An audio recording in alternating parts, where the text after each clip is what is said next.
What's going on, guys? Welcome back to the PT Coffee Cast, brought to you by The Movement. My name is Dalton, and alongside me today is my beautifully bearded friend, William. William, how are we doing today? Doing good. Just like, it feels a little bit different. I know, new year, maybe new mic setup for the Yeah. podcast. We'll have Yeah. to see. We're testing it out. I really don't know what to do with my hands, which is like what makes me uncomfortable. At least with the Yeah. microphone, like I have to hold it, but I'm very much, you know this, I very much like to talk with my hands, and like sometimes I do it a little bit too much. So I Yeah. really don't know what's going to happen I with my know. hands during this episode. Mine are probably just gonna start gradually like floating up, just like this. But guys, we're back. We're super pumped. This is the first episode of the new year. So happy New Year's to you guys. Happy New Year's to you, my friend. Cheers. Cheers. 2024, we made it. I don't actually have any coffee left. I knew that was a fake. This guy chugged his coffee before we even got into it. I So know. I was gonna try to play it off, but then I was like, gotta be that's not honest. how I want to start 2024.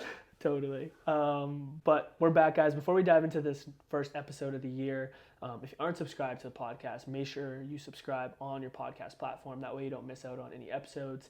If you guys aren't following us on Instagram, head over there, follow us at PT Coffee Cast.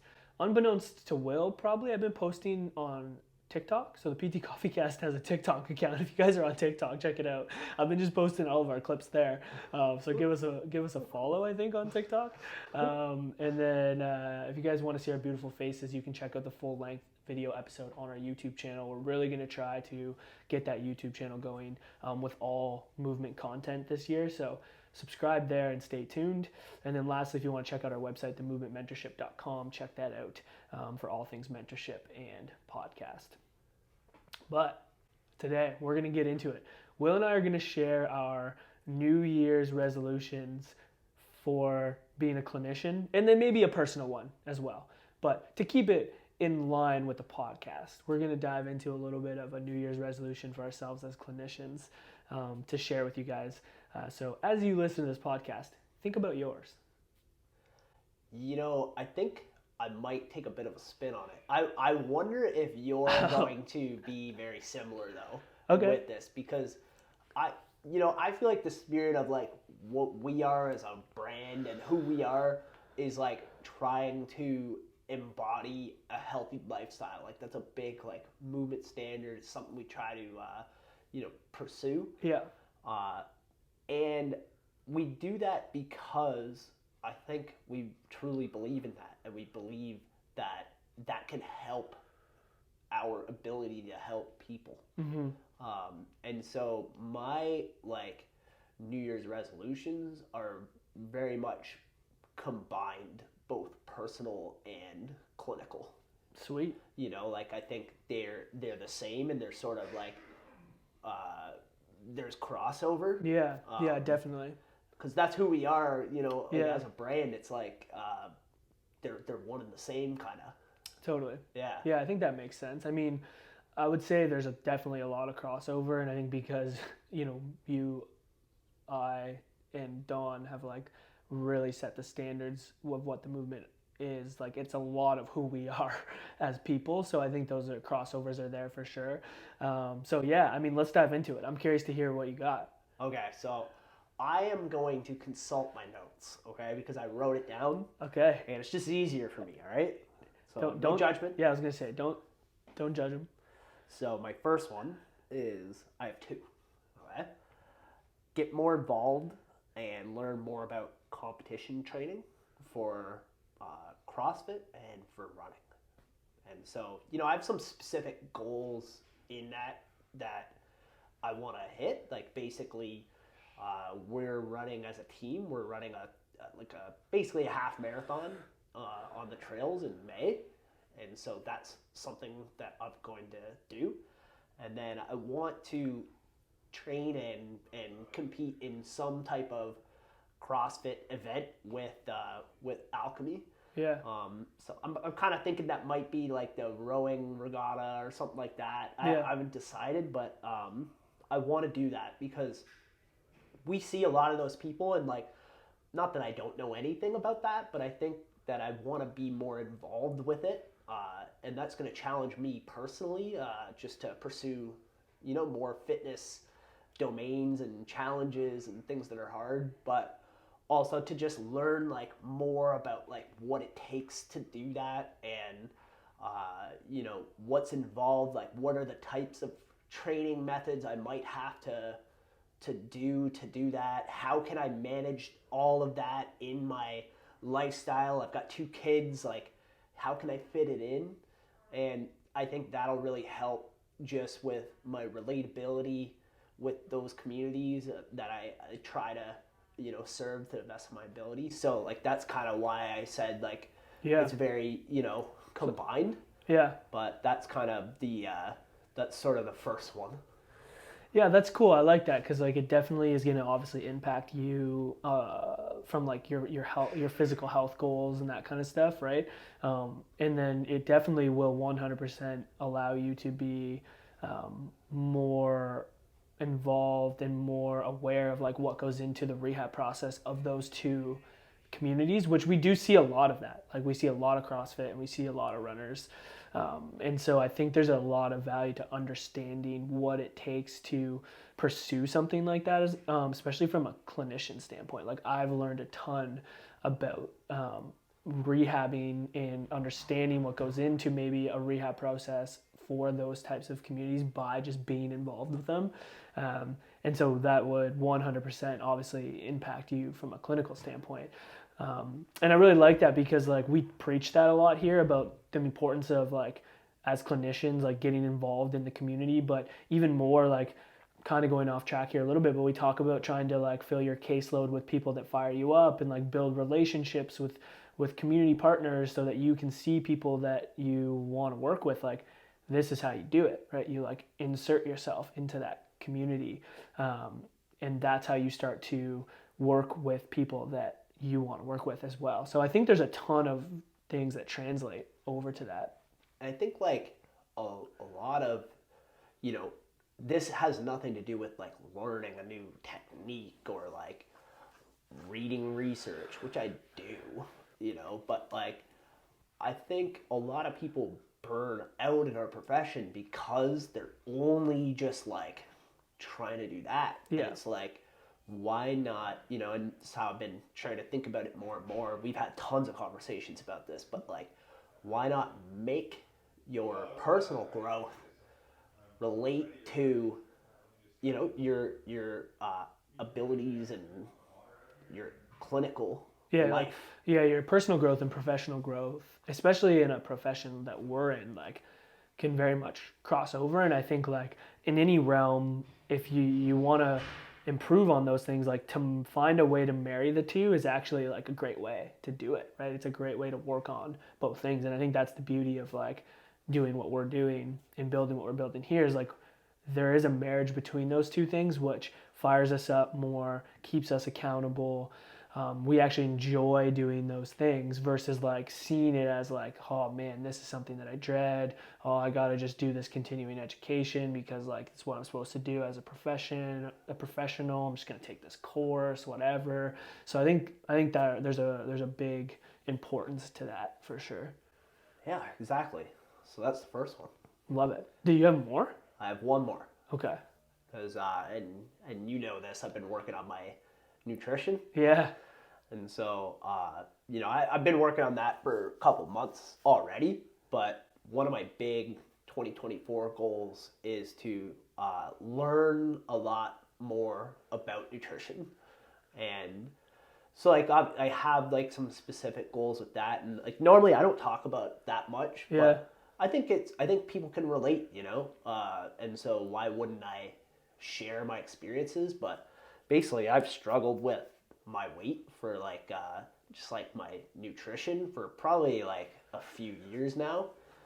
Developed some bad habits, like just being when I was younger that I could get away with that I can't really get away with now. We've had 2 kids in the last like 3 years.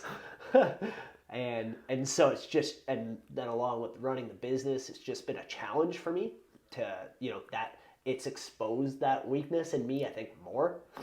And so I was, I kind of stepped on the scale at one point and I was like 230 pounds. And I kind of just hit a point where I was like, if I keep going this direction, Yeah. you know, like, and no judgment to anyone if you're, you know, above that point or whatever. I've been there. You've been there at one point in your life. So no judgment. It's just, I just hit a point where I was like, you know, I think I need to make a change for lots of reasons. And so I've been working on my nutrition.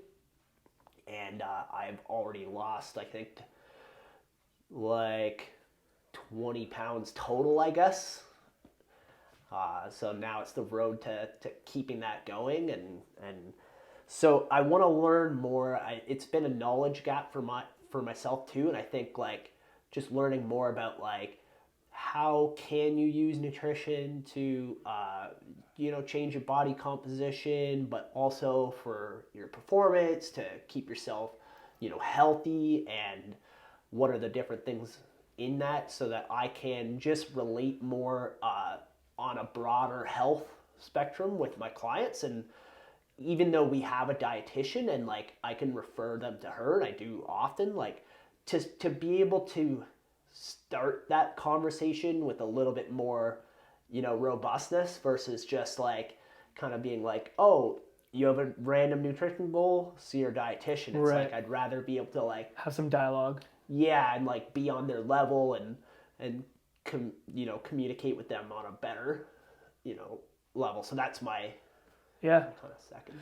Yeah, man, I appreciate you sharing that. And I think like it's so important. And I think like what most people don't realize, or maybe people realize this, but one thing that's really changed my perspective and when it comes to rehab and health is like we're all dealing with the same challenges in different ways. So like when you look at the process that you're going through of trying to get back on track with your nutrition and, you know, eating right and getting your performance and all those things, the process that you're going through to accomplish that goal is the same process that every single person who comes in to see us is going through, but just in the context of rehab.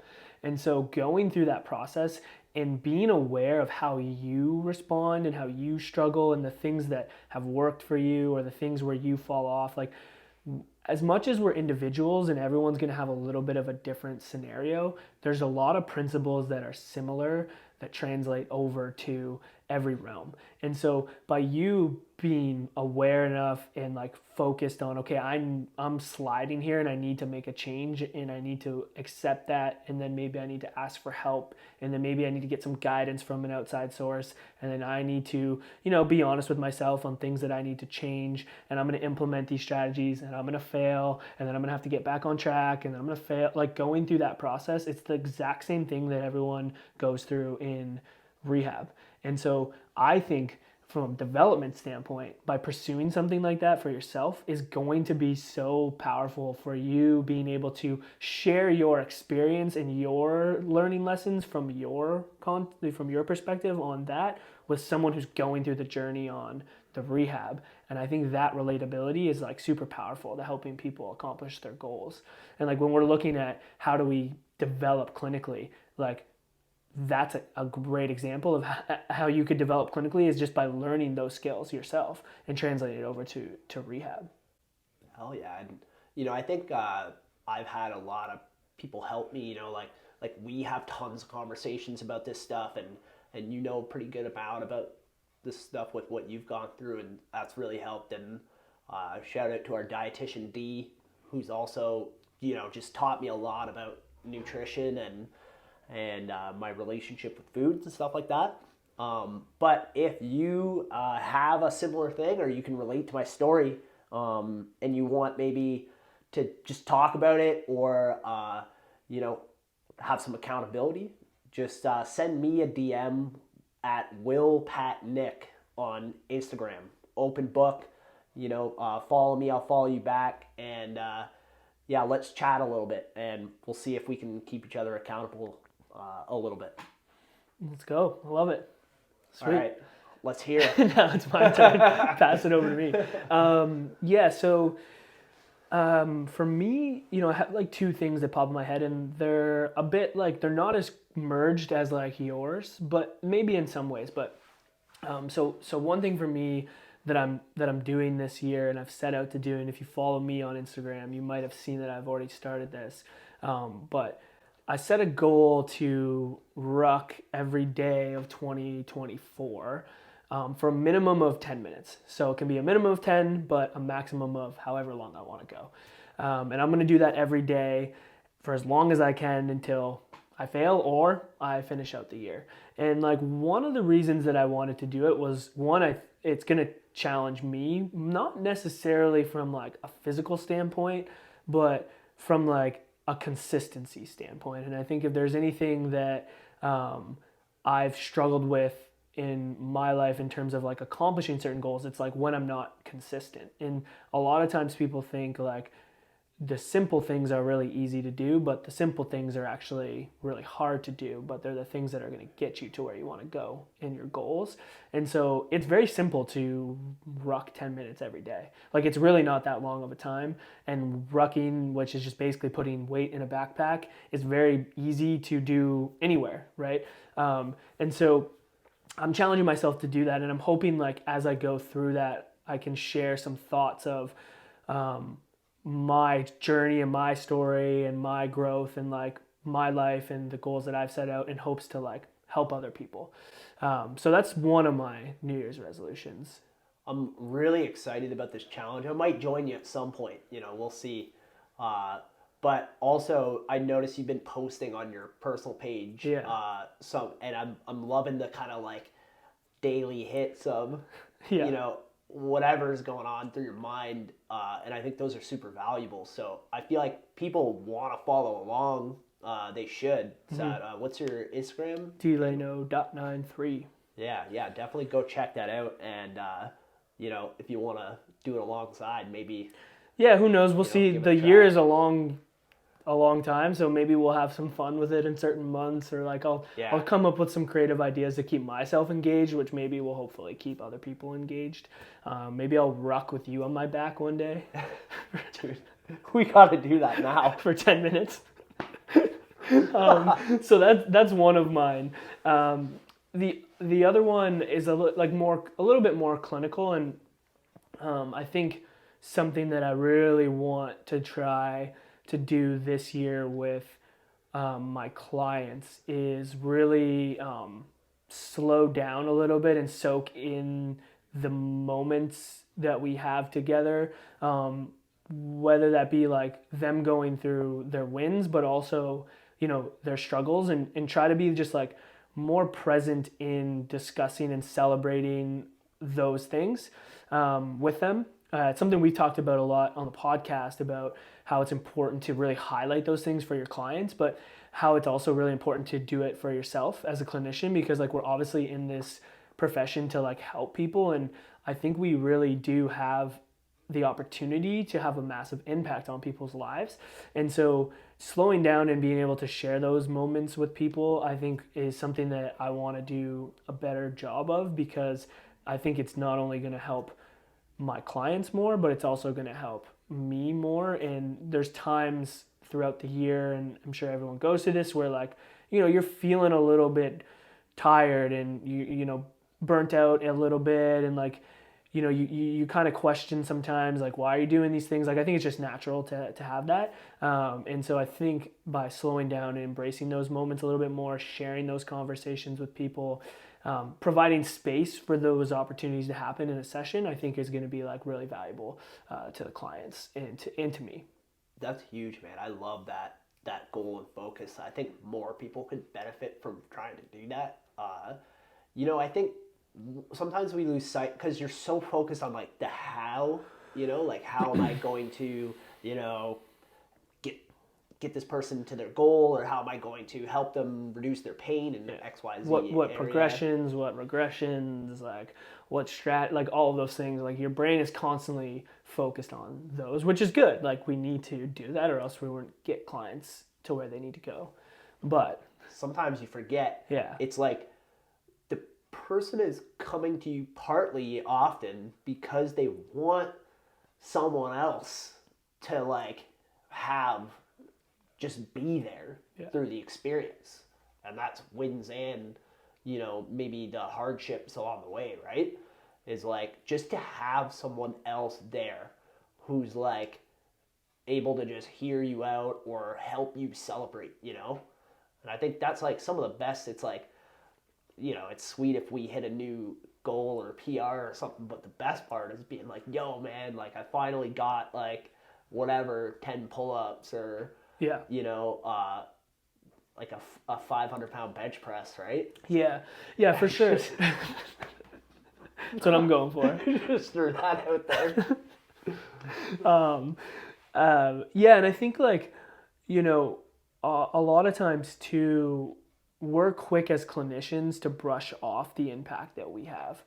And I'm definitely like that. I'm like that naturally. Like I don't want to take any credit for things. Like I'm very much like a lot of us where it's like, you know, when a client's like, well, like you did this for me, right? Well, no, I didn't really do this for you. Like you had to do it. But at the same time, like you also have to give yourself credit for providing the client the opportunity to do that. And like you did help guide that client there and you did it strategically, especially when you're being intentional with what you're doing. It's like, oh yeah, you know what? Like I actually did do that. And I did provide them the opportunity to make the decision to grasp onto that themselves and push and take themselves to where they want to go. And I think it's important to kind of celebrate that together with your client. Like, yeah, like we did it. Like, Yeah. And without me, you might not have gotten there. And without you taking control of that, you definitely wouldn't have got there. And like, there's something special about like sharing that, you know, moment with your client. Like, I think there's a lot of value to that. And I think sometimes people, and I have a really good example of this, but like sometimes people just don't really realize how awesome what they did is. Yeah, for sure. I had this client, it was a soccer player, and had put together like a string of 3 months of like hard strength training because he had an ACL tear a couple years ago and is trying to get back to soccer, didn't really have full rehab, you know? And I was like, from the beginning, like, hey, like, if you want to get there, like, you can probably do it, but we need to work hard, you know? It's got to be consistent. It's got to be intense. And we tested some, like, strength measures, and every single measure on both legs was increased. And his affected leg was actually stronger than the unaffected.